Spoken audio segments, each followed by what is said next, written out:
A crown was never placed on her head, but it haunted every step she took. Born into power, surrounded by royal blood, and watched like a threat from the moment she opened her eyes, Lady Arbella Stuart didn't just live near the throne, she lived under its shadow. Every smile at court, every friendship, every choice she made carried consequences far more dangerous than she could ever control. What looked like privilege from the outside was, in reality, a beautifully decorated cage, and the closer she moved toward freedom, the tighter that cage became, until it finally broke her. From the very beginning, Arbella Stuart's life wasn't her own. It was a political asset, a living claim, a walking threat wrapped in royal blood.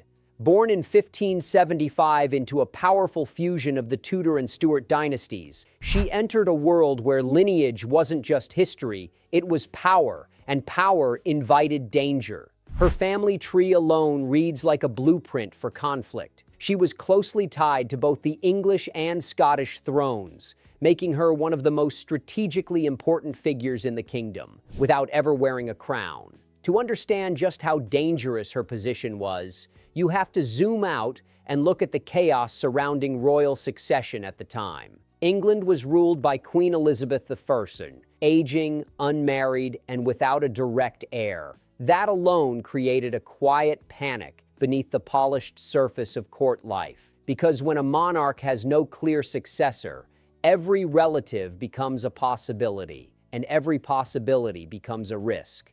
Arbella sat right in the middle of that storm. Through her lineage, she was directly connected to Henry VIII's bloodline. That meant, by pure hereditary logic, she had a legitimate claim to the English throne, strong enough to make people pay attention, but not strong enough to guarantee protection. And that's the worst place to be.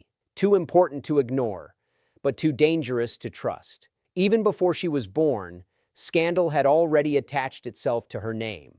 Her parents' marriage had been conducted in secret, hidden from Queen Elizabeth herself. In a world where royal approval wasn't optional, that single act triggered suspicion. Whispers began circulating almost immediately. Was this marriage a calculated move? A hidden attempt to position their future child, Arbella, as a contender for the throne? That suspicion never left her. Tragedy followed quickly. Her father died when she was still an infant. Her grandmother passed soon after. And by the time Arbella was just 6 years old, her mother was gone too.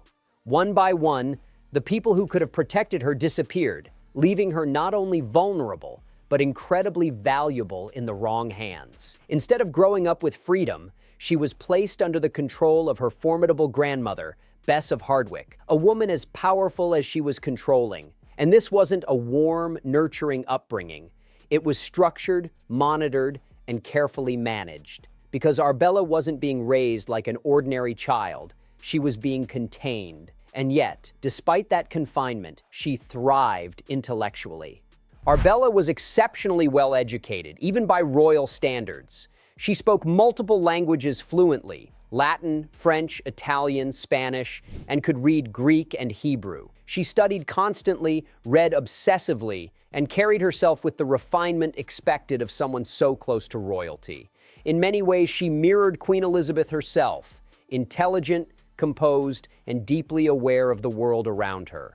But intelligence didn't equal freedom, because no matter how accomplished she became, her identity was still defined by one thing: her proximity to the throne. As she grew older, that proximity became more dangerous. Every appearance at court reminded people of who she was, not just a noblewoman,